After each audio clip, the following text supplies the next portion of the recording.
do município de Muará. Muará, informação.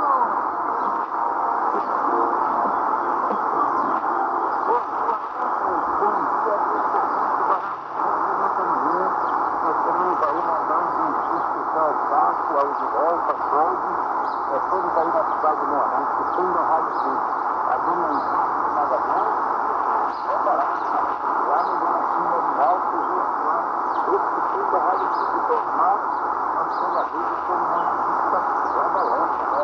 Também a dona Josephine, lá, foi informado pela faculdade, a nossa